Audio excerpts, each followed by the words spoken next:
This is Jeremy Bassetti, and you're listening to Travel Writing World, a podcast featuring interviews with travel writers about their work and about the business and craft of travel writing. You can find the episode show notes, free travel writing resources, and much more at travelwritingworld.com. Hello, everyone. This is episode 99 of the Travel Writing World podcast. Joining me again is Pico Iyer, and this time we're talking about his new book, The Half-Known Life: In Search of Paradise. The Half-Known Life is a book about paradise, the real world, and the unknown, topics that Pico and I chat about today. So we're going to jump right into the episode, but before we do that, just a note to say that I am back from sabbatical and I will be publishing episodes again on Travel Writing World, but I'll be doing so intermittently, not fortnightly, as I have been doing since 2019, so I can focus on some projects. Anyway, please consider supporting the show with only a few dollars a month at travelwritingworld.com/support. And if you can't support financially, you can support us at no cost to you by sharing our episodes with your network or by leaving a positive review on the Apple Podcast app or whichever podcasting app you use. Sharing is caring, and along with reviews, it helps the podcast gain visibility. Lastly, for a curated roundup of place, travel, nature writing news, please sign up for Genius Loci, my free monthly email newsletter at jeremybassetti.com, and that's with 2 S's and 2 T's. A new roundup goes out on the first of the month. So now, here is Pico Iyer. Welcome back to the show, Pico, and Happy New Year.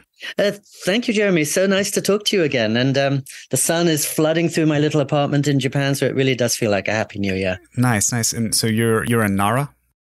Yes, my adopted home in our little rented 2-room apartment where we've been for 30 years.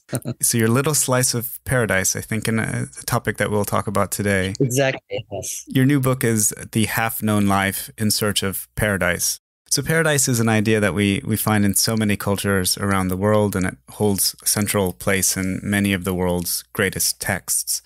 Yet you seem to call out this idea that, that paradise is but a mirage in the desert that we can imagine, yet never quite reach.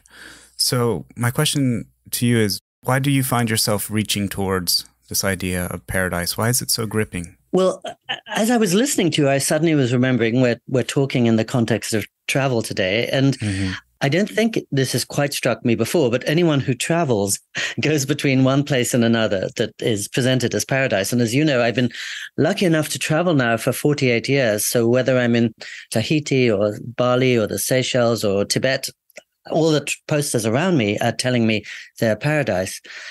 And yet this book came out of the pandemic, and all of us living in this acute sense of uncertainty and very close to home and in straitened circumstances. And so I think as I was sitting in my aging mother's house, I was thinking, well, how can we find a version of paradise even in the midst of uncertainty, not on a golden beach or on the top of the Himalayas, but in the heart of the real world. So as you say, one of the things that might be surprising to readers in this book is an investigation of paradise is conducted almost entirely in war zones and places of conflict, whether it's Iran or Sri Lanka or Kashmir or North Korea, because I thought the only paradise I can trust is one that can withstand and endure real life. Mm-hmm. Yeah, I'm glad that you're bringing this up. This is a book that takes you around the world. You visit places like Iran, North Korea, Australia, Sri Lanka, and I guess less difficult places, if I may, places like Japan and places that you know very well. Has your travels helped sharpen or perhaps soften what you understand as paradise, or how does travel help you see the idea of paradise differently? Yeah, thank you. I mean, I think perhaps it's helped me to try to deepen and refine my sense of paradise and to see past certain of the illusions or temptations that cluster around paradise. Again, as I say that, I'm suddenly remembering when I was in my mid-20s, I was working in Midtown Manhattan, and I flew to Bali. And it was nighttime when I arrived, but I woke the next morning and this boy with a beautiful smile, local Balinese, came and brought me fresh mangoes and tea on the terrace of my cottage. And there were kids playing all around and they had angel faces. And 45 seconds down this palm shaded lane was this beautiful golden beach. And the previous day in New York City, I was in midwinter gloom. Suddenly I was in this tropical sunshine. I remember thinking, this is heaven on earth. This is the Garden of Eden. And then a few hours later, of course, night fell. And I began to hear the gamelans, the Indonesian orchestras, jangling, dissonant, eerie in the night. And I could hear these wild dogs barking. And I realized that those boys with beautiful smiles were performing a ritual dance in which they were literally reenacting mass suicide from some legendary battle between black magic and white magic. And the little girls with angel faces were dancing in a trance. And suddenly I thought, I'm in something much deeper than I can possibly understand. And of course, I remembered the Garden of Eden is the place with the serpent, and the Garden of Eden is the place where knowledge is death. And if this is Eden, it's something much more complex and layered than I can penetrate. So it was a good lesson to have at the beginning of my traveling life, and maybe more towards the end of my traveling life now, 40 years later. I was trying to find a paradise that was durable and that wasn't a flimsy illusion of sorts. Were you able to find that? I feel so. I don't want to spoil it for anyone who reads the book, but I remember the sort of counter moment to what I was just describing was that I was once in Varanasi, the holy city of Hinduism. And for anyone who's been there, they know it's the most shocking, crazy, disquieting place in a shocking, crazy, disquieting country, India. And so I was standing along the holy river there, flames burning to the north of me, reducing dead bodies to ash, flames burning to the south of me. In the little lanes, people were racing through, carrying stretchers with dead bodies to commit to the flames or the river. Naked ascetics wandering around, smeared in ash. They were living in graveyards and drinking from skulls. And then in the river itself, people were drinking from it water that is supposed to be 3,000 times higher than the maximum level of bacteria considered safe for drinking by the WHO. So this mad, wild scene. Suddenly I heard somebody call my name, and it was a friend of mine who's an American man, but he's a Tibetan Buddhist monk. And he looked across this crazy scene and he said, isn't this glorious? This is the whole human pageant. This is birth. This is death. This is everything in between. This is the reality we have to embrace. And I was kind of shaken up. I'm Indian by 100% by blood. I'm of Hindu origin. I was sort of allegedly in my home country and I was freaked out by it. And here is somebody from a different tradition, a different country, who found this the only paradise we could embrace. And so just that notion that paradise could be found in the middle of real life and in the face of death, which is what Varanasi is all about, that shook me up. And I thought, this is a paradise I can trust because it's taken everything in. It's the opposite of a beautiful illusion. As you're saying here, the idea of paradise is quite complicated. And I'm thinking here about, this project that I'm working on myself, which is in part about hope. And I found that, hope springs from suffering and despair, and you can't see one without the other. I see a similar pattern in your book, and you put it very nicely when you speak of the lotus flower coming out of the mud. When we see the lotus flower, we're reminded that one of the world's most beautiful objects, this flower, springs out of something that we regard as filth and mud and muck. Beautifully said. Exactly. I mean, that's precisely what my book is about too, because I think it's essentially about hope. And I think during the pandemic, like most of us, I was thinking, what kind of hope can I find in the midst of this uncertainty?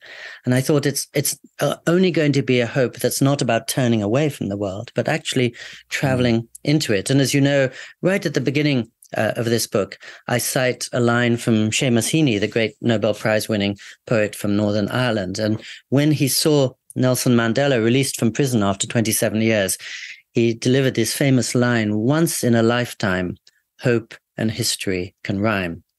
History has left every one of us with sorrows and memories we can never erase, but still there's always the possibility of hope. So I'm so glad you're writing about that. And when we were talking about paradise, I was thinking you're sitting in Florida right now. And of course, to many people across the planet, that would look like a paradise. But anybody who lives there, as you do, knows the shadow sides, the imperfections. And, humans probably were never meant to live in the same sentence as perfection because we're fallen, mortal, imperfect beings.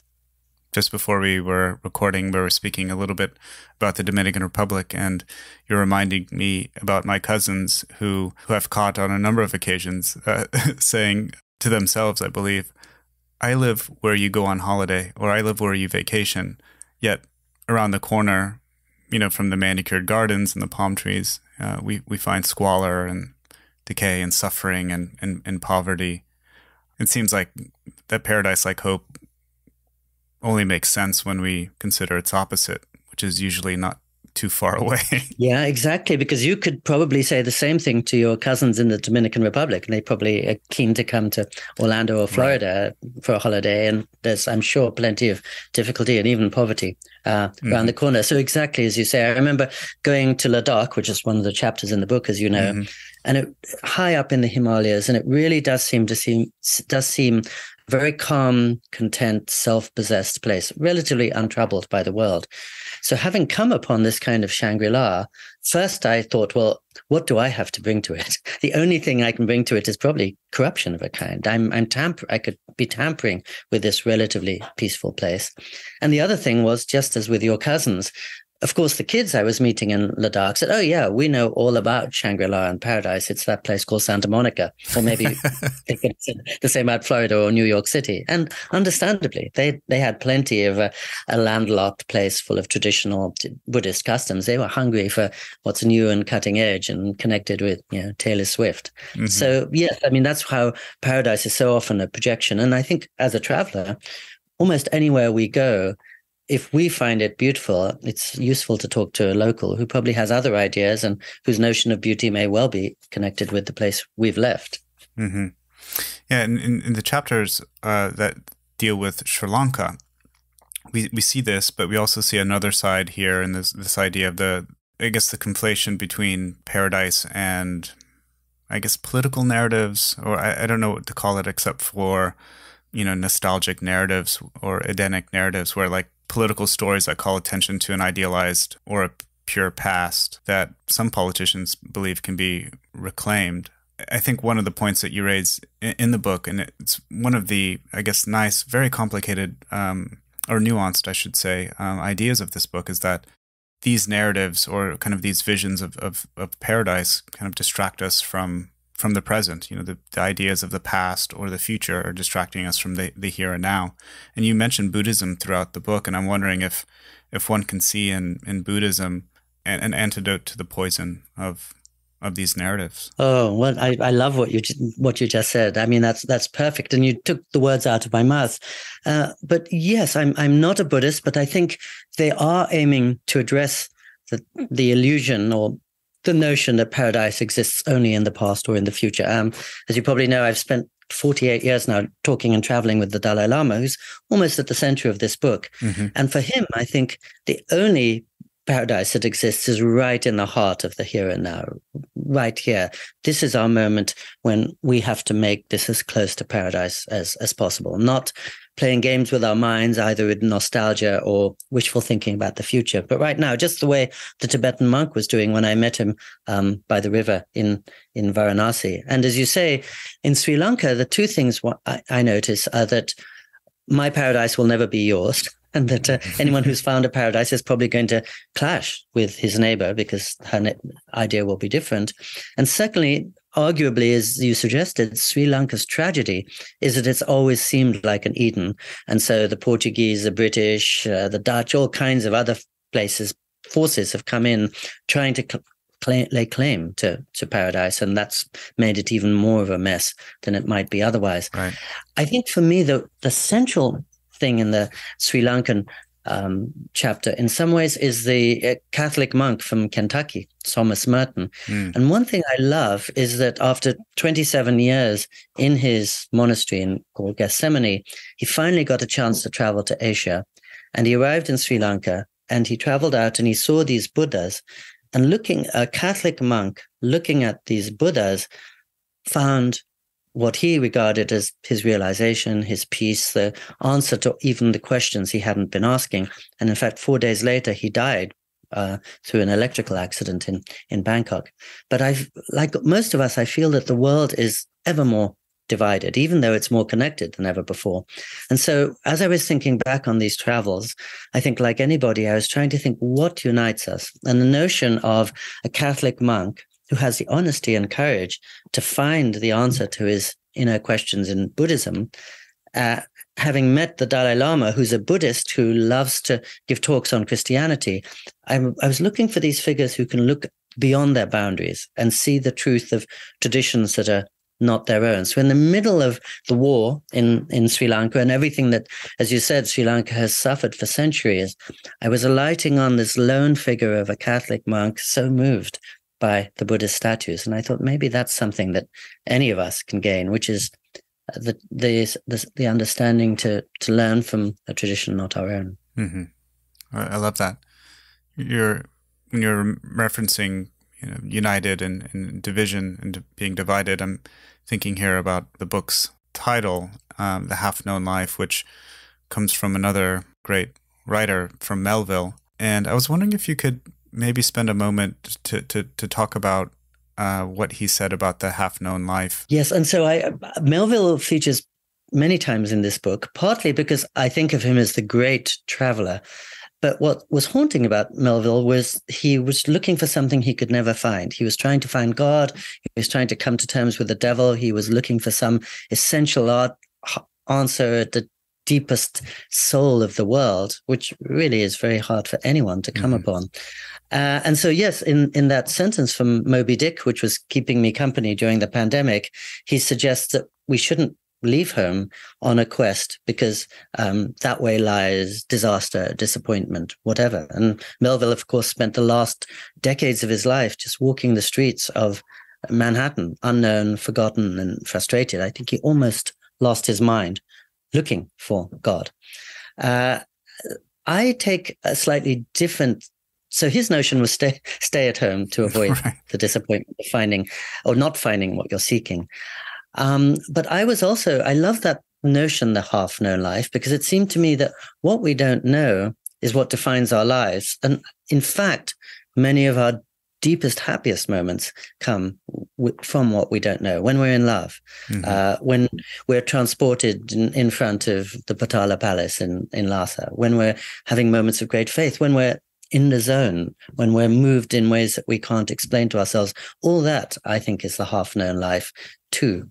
And so I was kind of countering Melville and saying, I don't know that we should stay at home, because what is unknown to us is where the beauty and wonder of life lives, as well as the terror and frustration. Mm-hmm. And Merton, of course, sought out that unknown. Perfect. Yes, exactly. Yes, I hadn't made that connection, but you're absolutely right. And it's yes, it's so extraordinary. After 27 years in his cloister, he indeed found what he wanted or had thought he wanted in Sri Lanka on the other side of the world, and then found death too. Hey everyone, just a quick interlude here to say that if you're working on a project about place, travel, or nature, and you're looking for a supportive community to bounce ideas off of or for accountability or motivation, join our Discord community. It's free. Join at travelwritingworld.com/Discord, DISCORD. Now back to the interview with Pico Iyer. Your new book is a travel book for sure, but it's one that's, like your other books, tethered to an idea. And so it seems that travel in your books, like this one, is an entry point, perhaps a framework from which to explore the idea. And if this is the case, I was wondering if you could maybe talk to me about, focusing on ideas instead of, actions, or like, Paradise, say, instead of passports in the genre. Is this the case, do you think? And what do you think about this idea about like an idea-driven book as opposed to an action or travel-driven book? Yes, I mean, I would say this book, like most of my books, is an inquiry or an exploration, which is but not just a physical exploration, but an inner exploration. And I would say it's about questions rather than answers. I think my first three books, to some extent, well, especially the third book I wrote called Falling Off the Map, that was essentially going to various places and describing how they seemed to me. So I think that was a description of locations.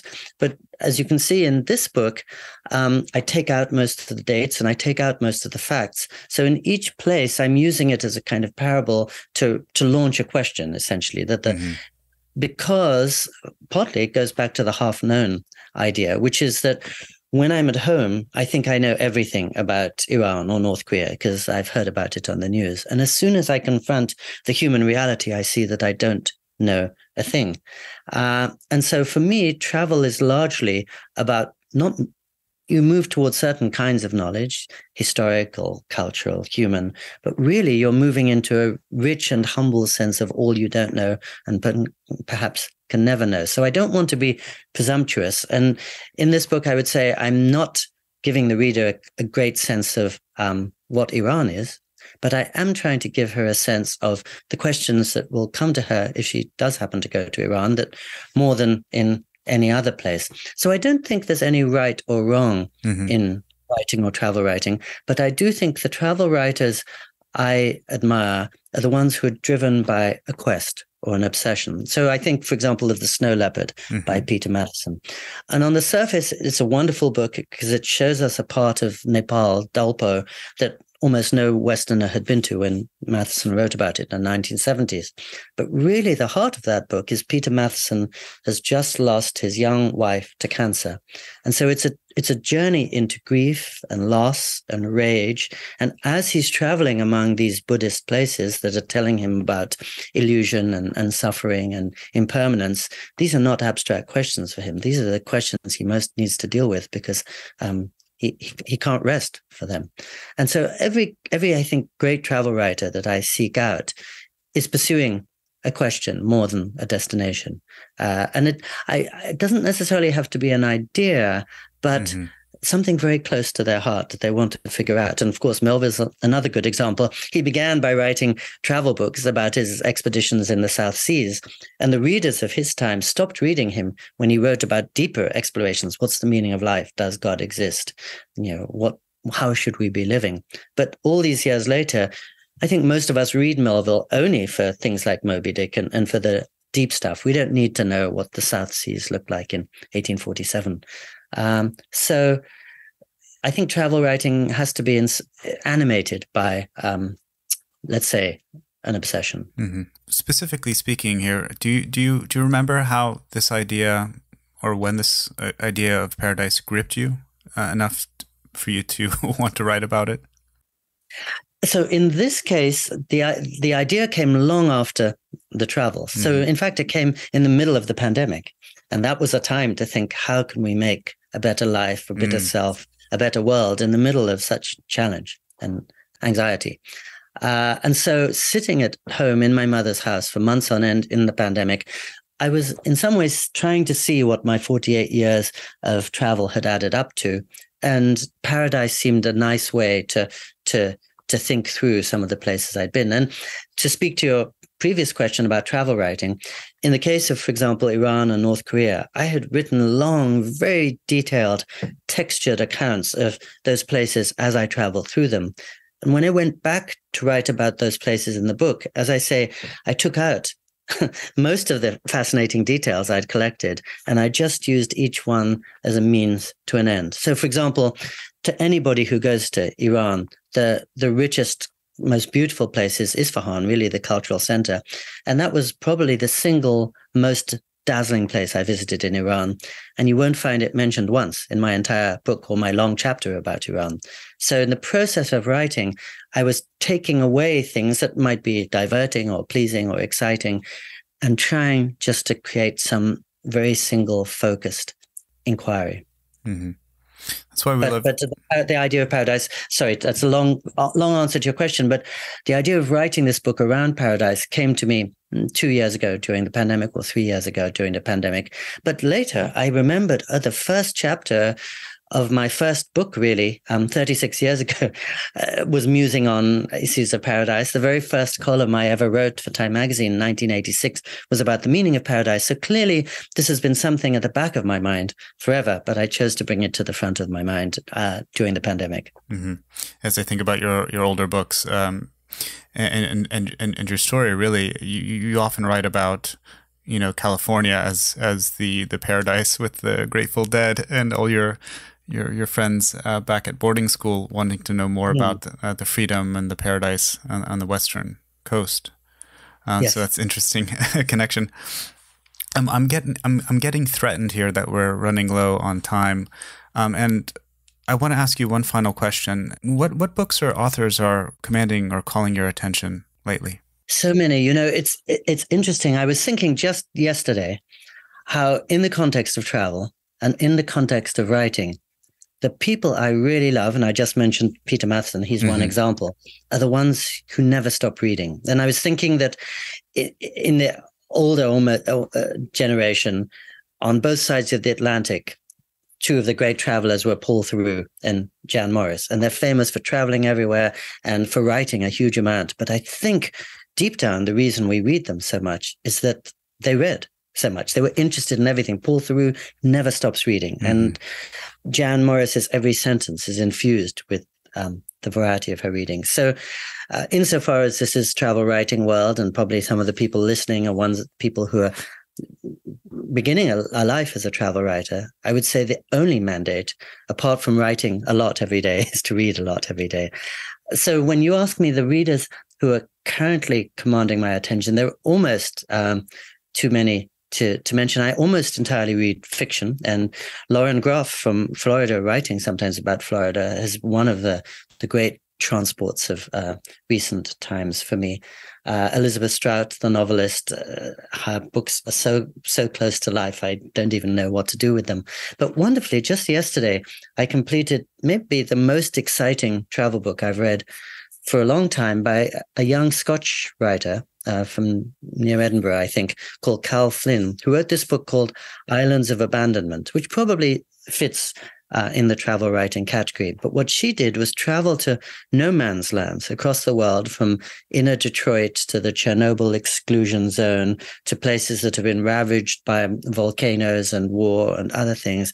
And in the debris of these almost unpeopled places, she found new wildlife, regrowth of nature, literally new seeds of hope and possibility. And she's a beautiful writer, partly because it seems to me she's read everything ever written. And on one page, she's referring to 16th century drama and T.S. Eliot. On the next, she's able to name every bird that she sees. And the next, she's excavating extraordinary details about volcanoes and science, to the point I don't know whether she studied science or literature or both when she was a student. But Islands of Abandonment is one of the most exciting books I've read for a while. And the previous year, 2021, there was a book called Burning Man, which was the biography of D.H. Lawrence by another English woman called Frances Wilson.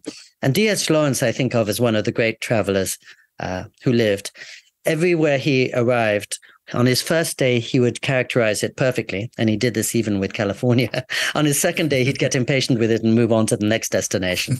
But he had a rare sensitivity and antenna for picking up places. And so if you read Burning Man, you'll read a lot about his travels in Sri Lanka and Australia and Mexico and New Mexico, as well as about this very heightened life. But when you ask me about reading, I sometimes feels that's all I do. I mean, during the pandemic, my great friends, as you can tell, were Melville and Proust and Emily Dickinson and Thomas Merton, and I would never get tired of them. Yeah, I need to find Burning Man. That sounds wonderful. I've read the Cal Flynn, beautiful book.